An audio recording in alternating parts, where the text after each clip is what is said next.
who would like to be first? I'm sure you have a few questions or comments. Yes, and each time if you could introduce yourself so we know who you are. Yeah, I'm Denis Enjeux from Canada. Eric, is for you. You might have mentioned it, but I'm not sure. Are you happy with the way that the system models or estimates the below ground carbon input? That's always a big challenge. As much as we can quite accurately estimate above ground, below ground is a big challenge. How do you handle that? So the way... I'm going to take all the questions first, then let you answer, because if I take one question and you answer, then we have the pause straight away. Anybody else want to ask any questions, comments, and then I'll hand over? No? No? Any comments? Yes. Yes, absolutely. Could you introduce yourself? Sure. So, hello, my name is Philippine Dubertrand. I'm a PhD student. My question is, with carbon farming credits, would it be a good idea to have companies that buy them pay a yearly fee, for example, to counterbalance the fact that it is a short-term storage? So yeah, that's my question. Thank you. Very specific question. Great. Any other questions for this particular section? I think it's best if I take all the questions first, then you comment. Thanks. Pierre Barré. Yeah, I was wondering where the certification companies, where the legitimacy of the certification companies is coming from, because we saw that there were some problems in that aspect. Very specific questions. Yes, and you can answer the questions you want. You don't have to answer all the questions. Yes, for Alan and Nadia maybe, but maybe also for Eric. It is planned to assess co-benefits in the carbon farming this year CF. Well, not to assess, but that's a special on how to assess them precisely. What are your recommendations and your vision on that? So vast questions, but I think it's interesting points you're raising. I'll take one or two more questions before handing it over. Your last chance before the break to ask questions. Yes, sorry. Thank you. The three presentations were great. I have one question for Eric. You made this calculation of the total cost if we go measure and remeasure 2.7 billion, I remember, something like that. What would the number be with the system you propose at the end if you scale it up to the French level for the same kind of result? I mean, the order of magnitude. Right, I'll stop it there. Vast questions. You all have about 1 minute to reply to all of them, but let's start with the ladies first. Nadia. You have to press the thing here so it's red at the top. It's on, it's perfect, it works, just speak. Okay, it's on. Maybe I mention something for the question about yearly fees. It's not exactly that, but there is now a number of buyers of credits are now beginning to be more and more cautious following all the scandals that we have mentioned, etc. And they are really looking at a reliable providing system. And some operators are providing innovative forms of guarantees where a supplier a company will buy not exactly a credit from one, for instance, farmer or one project, okay, but it will buy from a sample of projects, okay, and depending on the progress and the measurements of the projects, okay, the operator will say, okay, this year, on your range of projects, okay, for instance, this building project is delayed, okay, the works are not yet ready, okay, but we have this other project that is delivering the expected results, so your carbon credit will be déclenché, will be accounted on this project. So they offer a panel of projects. The customers, they are engaged for a number of years, and each year they will pick the project that is progressing according to the projections. Is it clear what I'm... So it's a kind of warranty, okay, that they are there is really something happening, okay? But it's not exactly what you asked for, but it's maybe a little bit similar idea. She seems satisfied with the reply. She's nodding her head. Okay, Eric, which questions would you like to address? So the first question, it was, I remember. So are we happy with the way we estimate the carbon that goes in the soil through the rooting system and exudates? In fact, the way we handle this issue is that what we observe is above ground vegetation. So we try to be good at first on above ground biomass, because that's what the satellite sees. And we in the way we handle the carbon allocation in the model is a relatively simple approach. But in order to ensure that it's the right share that goes to the roots, to the below ground system, roots plus exudates, we also validate the model based on independent data on fluxes. And if we are good on the fluxes, photosynthesis, for instance, and if we are good on the biomass, it means that, well, on the above ground biomass, it means that we are good on the total biomass. So what we don't know, so if we are good on the above ground biomass and on the fluxes, photosynthesis, respiration, net CO2 fluxes, it means we have to be good on how much carbon goes into the soil. What we don't know is what is the share of this carbon that goes into the rooting system or that goes into the soil as root exudates.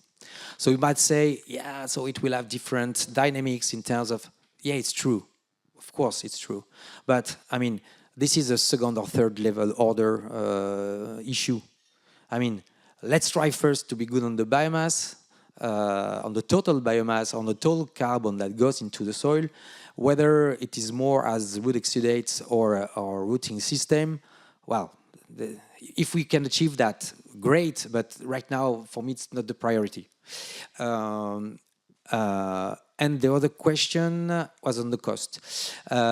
So the first number when I was showing the slide on how much sample will be needed, yeah, so it will be on the average field in GERES, it will be about, so I was saying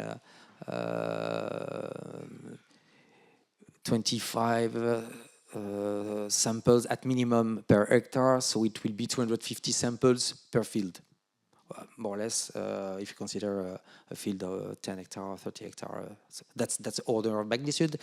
And in what I was showing, we would reduce that more or less by a factor 100, by a factor 100. But in fact, you don't necessarily need to verify the model on all the plots of a farm, or even I would say, if you have a carbon farming project like the one from Nadia, where they have 250 farmers producing popcorn for them. I mean, you could select some subsample of fields or farms that are producing for them. So you can reduce probably the cost by a factor 10 or 100 again. But that's the, yeah, more or less, you are at least a factor 100 cheaper with this approach compared to a basic measure approach. Okay, thank you very much. And Professor Matthews, would you like to address any of the points that haven't been answered? Okay, well, Pierre's point was, where does the legitimacy for the certification bodies come from? And I would simply say that up until now, it has been self-regulation. So essentially, you have the promoters, they have their own protocols, but then those protocols, they submit them to some of the, if you like, top-level registries, Viera, Gold Standard, American Carbon Standard, and so on. So these are private entities, and they establish a reputation, if you like, that if they have given a certification, then there is a certain quality. We've seen that reputation has come under criticism. So now in the EU framework regulation, we'll, in a sense, be adopting the French model, and there will be a requirement for national authorities to audit and to certify the certification bodies. So there will be a regulation there, but that has not been there in the past. It's been a Wild West, if you like. And Claire, I'm going to answer very... Yep. Just for a second.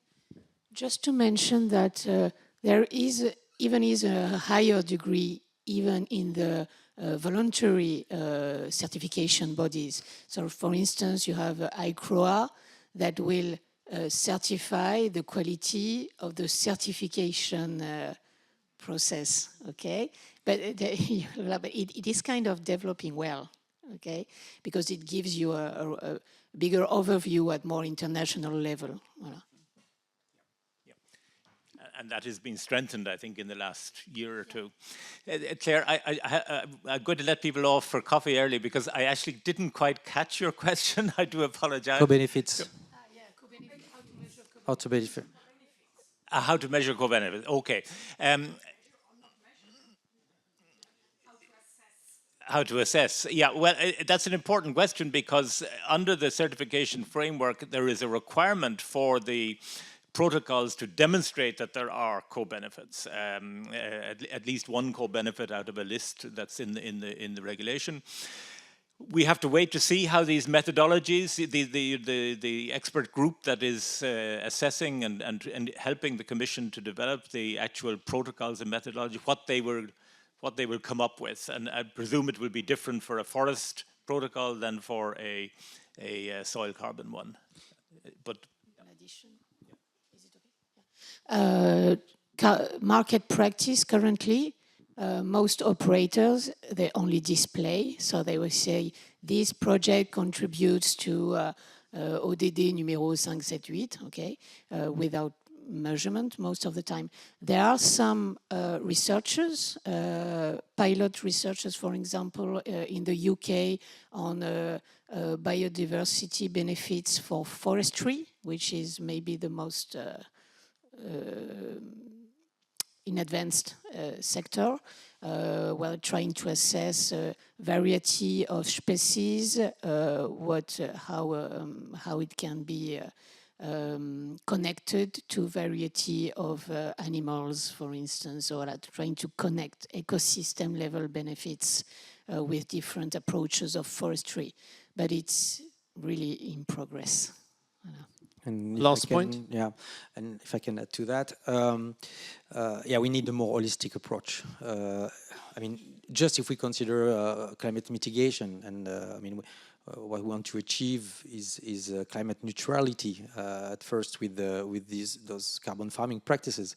But the reality, I had prepared a slide on that. But it's too short on co-benefits, and I was mentioning biodiversity and water quality resources, but just if we stick to net climatic benefit, I mean, there was a very good paper this summer published in Nature Communications by Asla that shows that afforestation, depending on where you do it, you might have some net warming effect because the albedo effect will predominate on the carbon storage effect.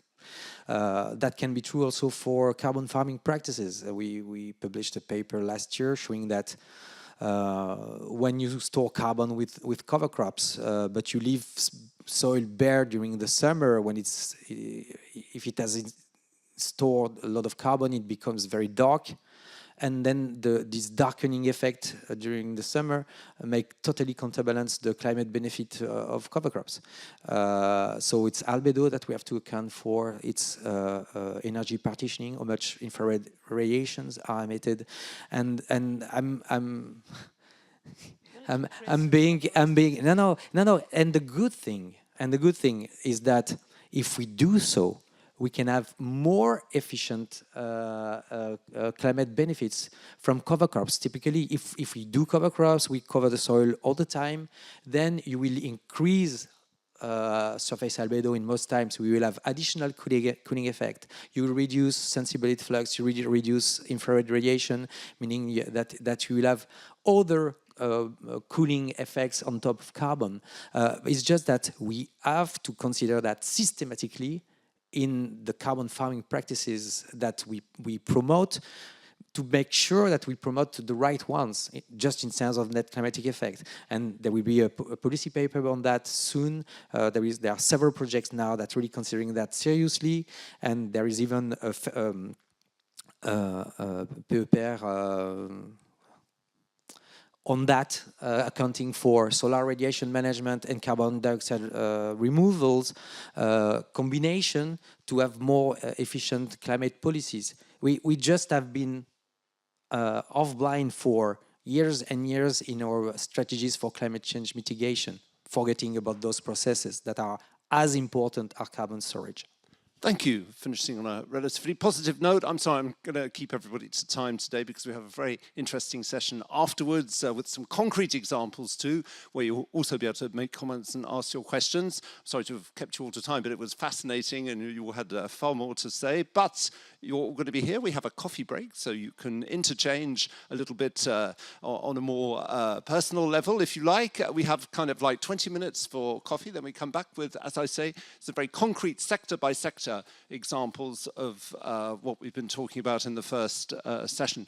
Coffee, 20 minutes, back in the room. Big round of applause.